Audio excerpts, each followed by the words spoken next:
안녕하세요. 요즘 암호화폐 시장, 특히 알트코인 움직임에 관심 많으시죠? 예전 같은 그런 상승장이 다시 올까? 뭐 그런 기대하는 분들도 많은 것 같고요. 오늘 저희가 좀 깊게 파볼 자료는요. 바로 이 비트코인 현물 ETF 승인. 이게 딱 되고 나서 암호화폐 시장 구조가 어떻게 바뀌었고, 이게 어떤 영향을 미치는지에 대한 좀 심도 깊은 분석입니다. 이 ETF라는 변수가 과거랑은 좀 다르게 알트코인 시장에 어떤 영향을 주는지, 그리고 앞으로 투자 전략은 그럼 어떻게 짜야 하나? 여기에 대한 핵심만 딱 짚어보는 걸 목표로 하겠습니다. 바로 시작하죠. 자, 예전에는요, 기관 투자자들이 코인을 사려면 암호화폐 거래소를 직접 이용해야 했잖아요. 그렇죠. 근데 이제 비트코인 현물 ETF가 승인되면서 이게 완전히 달라졌습니다. 이제 기관들은 기존 증권사를 통해서 ETF를 그냥 매수하는 방식으로 훨씬 더 익숙하고 또 규제된 방식으로 비트코인에 간접 투자를 할 수 있게 된 거예요. 아, 간접 투자 방식이군요. 네.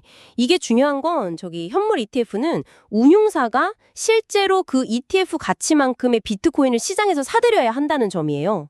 실물 없이 그냥 지수만 따라가는 선물 ETF랑은 근본적으로 다른 거죠. ETF 매수 요청이 들어오면 운용사는 진짜로 비트코인을 사야 하니까요. 이 자금 흐름의 변화, 이게 핵심입니다. 아, 그러니까 기관 자금이 예전처럼 암호화폐 거래소로 막 직접 들어가는 게 아니고 증권사를 통해서 운용사가 비트코인을 사들이는 이런 방식으로 바뀌었다 이 말씀이시죠? 바로 그겁니다. 과거에는 비트코인으로 수익을 좀 본 자금이 그 거래소 안에 그대로 머물면서 뭐 다른 알트코인으로 이렇게 흘러들어가는 경우가 많았거든요.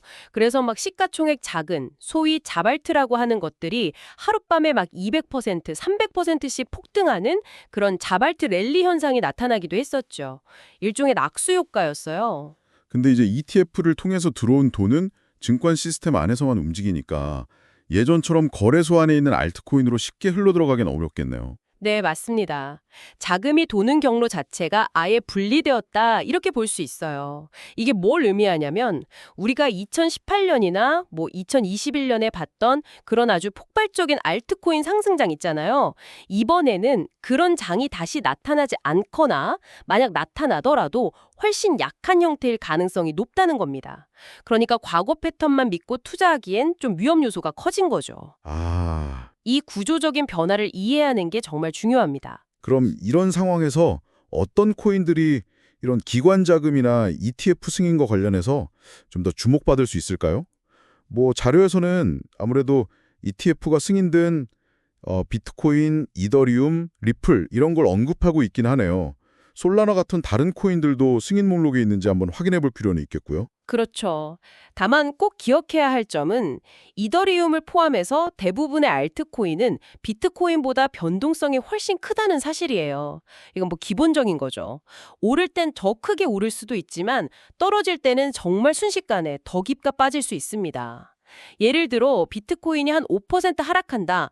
그러면 알트코인은 뭐 8%, 10%, 어떨 땐 그 이상 하락할 수도 있어요. 하긴 요즘 비트코인이 좀 주춤하는 사이에 이더리움 같은 게 오르는 걸 보면서 아, 이걸로 갈아타야 하나 이렇게 고민하시는 분들이 분명 계실 텐데 이 변동성 때문에 타이밍 잡기가 정말 어렵겠네요.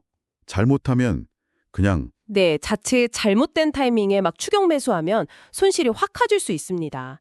이런 변동성 위험을 생각하면 오히려 그냥 비트코인을 보유하면서 상대적인 안정성을 가져가는 편이 나을 수도 있다는 점도 염두에 두셔야 합니다. 자료에서는 또 8월, 9월 시장의 불확실성, 예를 들면 뭐 연준 의장 교체 가능성 같은 이런 변수들을 언급하면서 좀 신중해야 한다 이런 얘기도 하는데요. 심지어 이번 하락장은 이전 저점을 깨지는 않더라도 고점 대비 하락률 자체는 역대급으로 클 수 있다. 이런 경고까지 나오네요. 네, 그렇기 때문에 전 재산을 투자하는 식의 몰빵 투자보다는 시장 상황을 계속 이렇게 지켜보면서 현금 비중을 좀 조절하는 그런 유연함이 필요합니다. 그렇다고 또 전부 다 팔아버리면 나중에 다시 살 때 그 심리적 부담 때문에 좋은 매수 시점을 그냥 놓쳐버릴 수도 있거든요. 이것도 문제고요. 결국 이제 큰 그림에서 보면 암호화폐도 ETF 승인으로 인해서 기존 자산 시장과의 연동성이 훨씬 더 커졌다고 봐야 합니다. 예전과는 다르죠. 네, 오늘 분석을 좀 정리해보면 이 비트코인 현물 ETF의 등장은 단순히 뭐 새로운 투자 상품 하나가 추가된 게 아니라 암호화폐 시장의 자금 흐름 자체를 구조적으로 바꿔놓았다 이 말이네요. 그래서 과거와 같은 그런 알트코인 랠리, 이걸 기대하기는 좀 어려워졌다. 이게 핵심인 것 같습니다. 네, 맞습니다.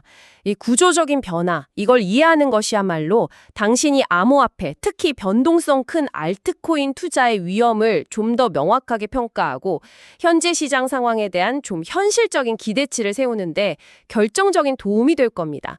과거의 성공 방정식이 이제 더 이상 통하지 않을 수도 있다는 걸 인지해야 하는 거죠. 마지막으로 이런 질문을 한번 던져봅니다. 지금 이제 막 시작된 기관들의 ETF 참여 말고 앞으로 뭐 더 많은 제도권 상품이나 관련 규제 같은 것들이 또 등장한다면 그때는 이 비트코인과 알트코인 사이의 힘의 균형, 이 역학관계가 또 어떻게 달라질까요? 다음 분석까지 이 질문을 한번 곱씹어 보시는 것도 흥미로울 것 같습니다.